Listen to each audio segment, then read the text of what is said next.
गुड़गुड़ी नाम का गांव था। गांव में मगन नाम का चोर रहता था। मगन बड़ा बेवकूफ था।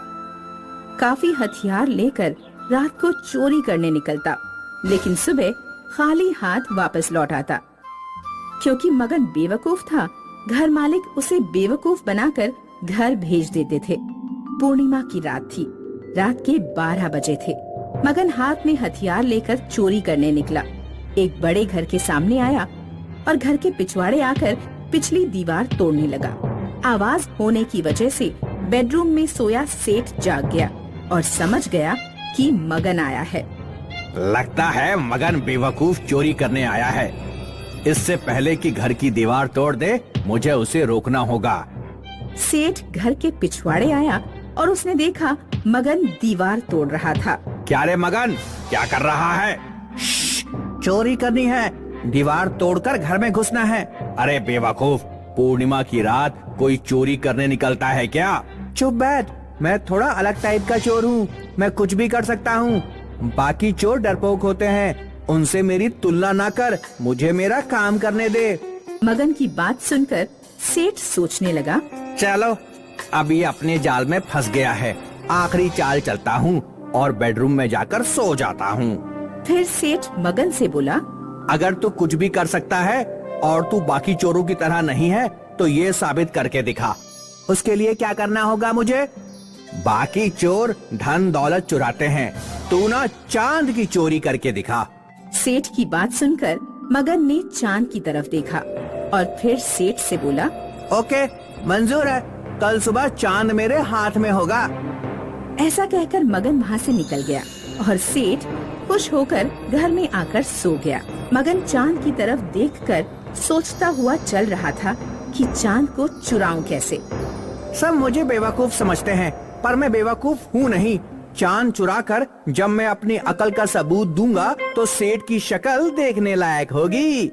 तभी मगन को पेड़ की डाली पर एक चमगादड़ उल्टा लटका हुआ दिखा। चमगादड़ों के नाखून की पकड़ इतनी मजबूत होती है कि उन्हें ट्रक से खींचा जाए तो भी नहीं छूटती। चांद की चोरी में चमगादड़ भी भागीदार होंगे। मगन ने चमगादड़ को डाली से उतार लिया और अपने थैले में डाल दिया। फिर मगन गांव में आया और रास्ते में खड़े एक ट्रक को चुराकर ट्रक को एक मैदान में लाकर खड़ा कर दिया। फिर उसने थैले से चमगादड़ निकाला और एक लंबी रस्सी भी निकाली। रस्सी का एक सिरा उसने चमगादड़ के गले में अटका दिया और दूसरा सिरा ट्रक के पीछे बांध दिया और चमगादड़ को चांद की तरफ फेंक दिया। देखते देखते चमगादड़ आसमान चीर कर ऊपर उड़ा, तो उसके साथ साथ रस्सी भी उड़ने लगी। चमगादड़ उड़ता रहा और उड़ते उड़ते चांद को जाकर उल्टा लटक गया। फिर क्या था, खुश होकर मगन ट्रक में बैठ गया और ट्रक चलाने लगा। ट्रक की ताकत से रस्सी से बंधे चमगादड़ को खींचने लगा, तो चमगादड़ के साथ साथ चांद भी हिलने लगा और देखते देखते चांद जमीन पर आकर गिर गया। मगन झट से ट्रक से उतरा और उसने चांद उठा लिया। चांद को देखकर मगन काफी खुश था। चांद चोर चमगादड़, बहुत बहुत धन्यवाद। अब आप जा सकते हो। मगन ने चमगादड़ को रस्सी से मुक्त किया और उड़ा दिया। दूसरे दिन हाथ में चांद लेकर मगन सेठ के घर की तरफ निकला। मगन के हाथ में चांद देखकर लोग आश्चर्य जताने लगे। मगन ने सेठ को चांद दिखाया तो सेठ भी चकित होकर सोचने लगा, लंगूर के हाथ में अंगूर सुना था, पर लंगूर के हाथ में चांद। इस चांद की जगह लंगूर के हाथ में नहीं, मेरे हाथ में है। मैं इसे हथिया कर ही रहूंगा। फिर सेठ बोला, अरे वाह वाह मगन, तुम्हारी अकल और सूझबूझ की दाद देता हूँ। अब चोरी चकारी छोड़ो और एक म्यूजियम खोल लो। लोग चांद देखने आएंगे तो मोटी कमाई होगी। फिर क्या था, मगन ने म्यूजियम खोला और कांच की पेटी में चांद रख दिया। दूर दूर से लोग चांद देखने आने लगे और मगन की तगड़ी कमाई होने लगी। लेकिन ये ज्यादा दिन नहीं चला। चांद दिन प्रतिदिन छोटा होता चला गया और अमावस की रात में चांद गायब हो गया। ये देखकर मगन रोने लगा। हे भगवान, इतनी मेहनत से चांद चुराया, ये चांद तो गायब हो गया, मैं बर्बाद हो गया। मगन जोर जोर से रोने लगा।